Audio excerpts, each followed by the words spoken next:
Good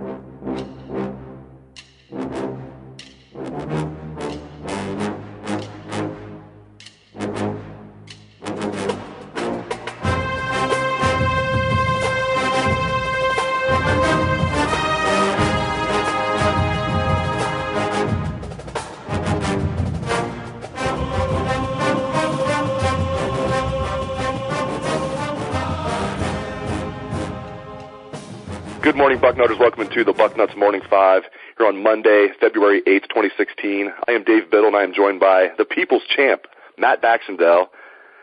Spring ball starts in about a month. They have not released the exact date, but it'll be roughly a month from today. There's so many things I'm looking forward to with this young team. I think they're going to have a chip on their shoulder this year. What's a few things you're really looking forward to about spring ball this year?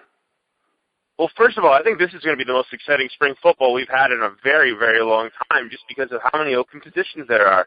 You know, spring football last year was kind of anticlimactic. It was like, well, none of the quarterbacks are healthy except for Cardell, and every other starting position is essentially locked up. So we're not really going to learn too much. I mean, I think the only major takeaway from spring football last year was that, hey, that Sam Hubbard kid looks like he's going to be pretty legit. You know, other than that, we knew exactly what we had. This is going to be, you know, the opposite of that, a complete 180. So I'm looking forward to seeing a lot of the position battles. You have literally a dozen candidates at wide receiver that can play this year. You're going to see the new tailbacks. Briante Dunn is going to try to hold off Mike Weber. How much is Curtis Samuel going to play at tailback during the preseason? You know, you have Antonio Williams on campus already, too, so that's exciting. You got a lot of good young players that are out there ready to go. Another thing that we're going to see in spring football is what does Joe Burrow look like in live action? Because this is the first chance we're really going to get to see him. You know, we've all heard all kinds of great things about him. That's going to be exciting.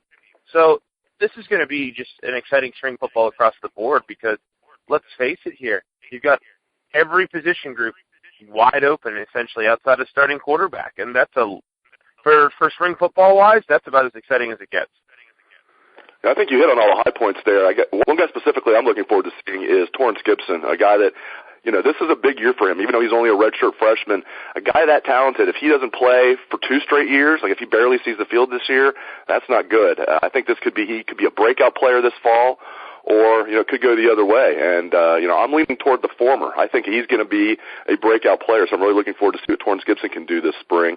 And then on just a broader perspective, when you look ahead to the 2016 season, Bax, what's the biggest concern you have about this team? Safety. I don't have to think about it twice. Safety. If you look at each of the position groups that Ohio State has for next season, there's answers that I believe will be found virtually everywhere. The offensive line's replacing 3 starters, but we have a pretty good idea of who those 3 are going to be replacing them. At tight end, I don't think it's fair right now to say that we're concerned that Marcus Baugh is going to screw up again because he's gotten his stuff together the last year and a half, and hopefully he's going to be a solid player. And next to him, you have a bunch of young tight ends, so depth's not a major issue. Wide receiver, we just talked about it. We don't know who's going to break out of this group, but there's a dozen highly recruited players who have the potential to come out and be a big-time player. If Noah Brown's back healthy, if Corey Smith's back healthy, that adds some experience to that group. I'm not worried about that. At quarterback, you've got J.T. Barrett. Period. Full stop. We're good. But then on the other side of the football, you know, the defensive line, you know who your starting ends are going to be in Hubbard and Lewis. The interior D-line, look, we were worried about that. We still are a little worried about that. You've heard good things, though, about Tracy Sprinkle. You know, you got Mike Hill, who's played well. You saw some of these young guys come in and play in the Fiesta Bowl and play well. So, you know, that's going to be a question mark, but it's not a giant one. And then a linebacker with Raekwon McMillan back, has already anointed as a captain by Urban. You know, you got a guy like Dante Booker, who's a former 5-star guy who's ready to step into Josh Berry's spot. You got all these other highly rated guys fighting for the other spot. Not really worried there. At the corner position, Garyon Conley's coming back. Damon Webb's coming back. You had both Denzel Ward and Eric Glover Williams play last year. So you've got all this talent. And then there's safety. The safety position right now, Urban had said he expected Malik Hooker to start. We haven't seen Malik Hooker, I don't think, play a single snap defensively at safety. He's been a special teams guy. I mean, maybe he's played a cleanup here or there, 1 or 2 spots, but I don't remember it. Then the other starting spot you would think would have been Eric Smith, but he had a major knee injury. And the same goes for Cam Burrows, who didn't play second half of last year because he was injured.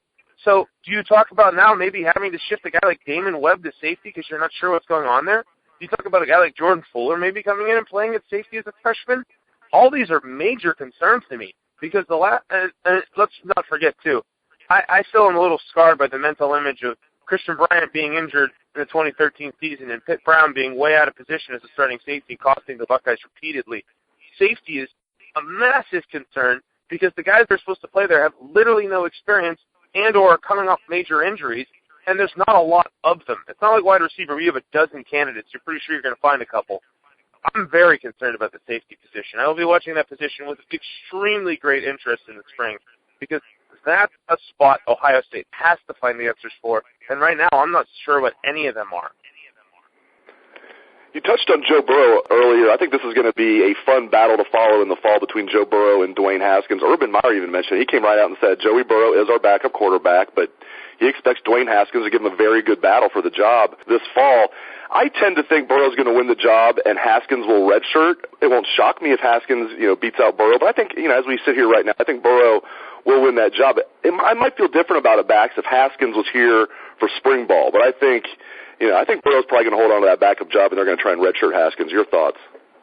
Yeah, I think that's absolutely the way this goes. Because let's face it, too, Burrow is there to be the backup in this situation, or Haskins is going to be the backup in this situation. This is J.T. Barrett's job for not 1 but 2 years.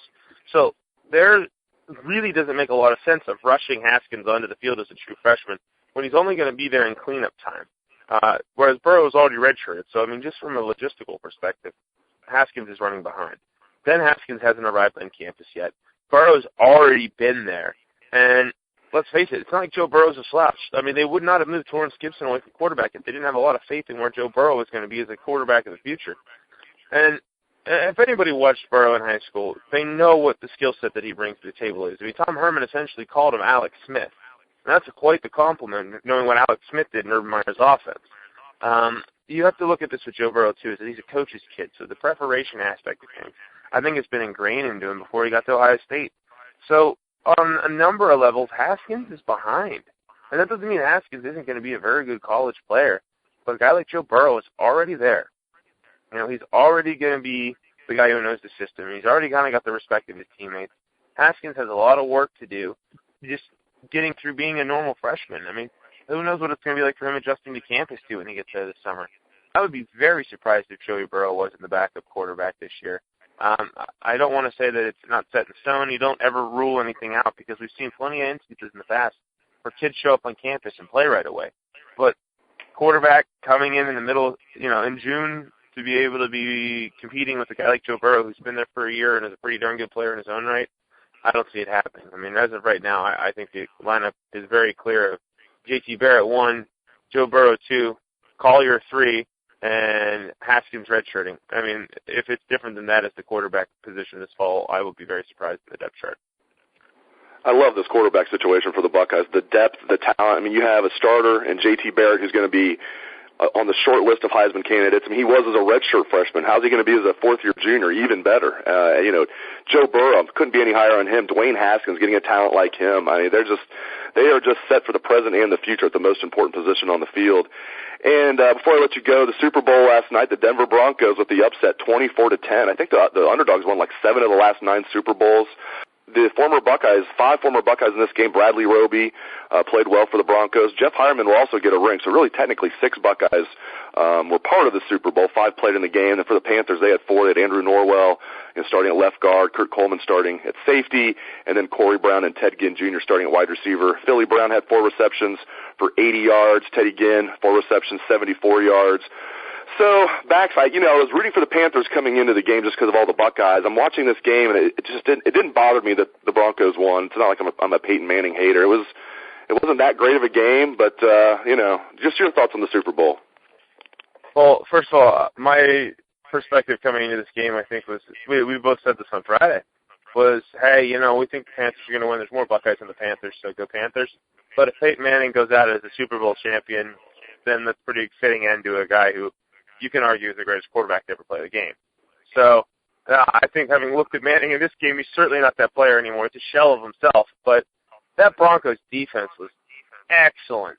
Gosh, the pressure that was on Cam Newton all night was just like he would drop back in the pass, and people were already just eating his lunch. So, it was a rough night for Norwell and company on that Panthers O-line, that was for sure. But I think the Buckeyes in general in this game played pretty well. Teddy had, a really nice second half.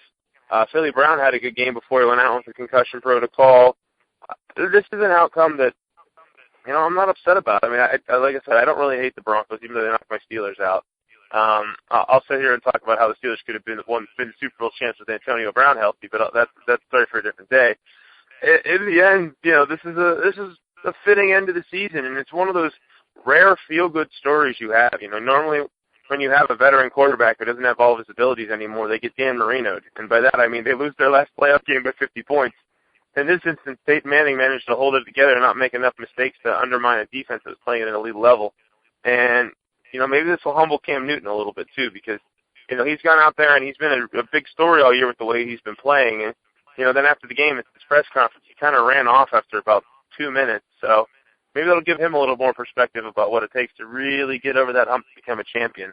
I think this is a fascinating inflection point as to where the NFL is going in general, because Newton was a dominant player all year.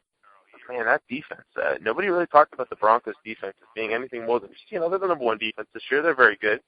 I mean, that was a borderline historically good performance by them, just the way they went out and absolutely dominated an offense that hasn't been stopped by anyone all year. So it was actually a good Super Bowl. I mean, you can't ask for more if you really don't have a major rooting interest. Great stuff as always out of the People's Champ, Matt Baxendell. Thank you, Bax. Thanks to the listeners out there for tuning into the show. I really appreciate it and hope you have a great day. Take it away, best damn band in the land.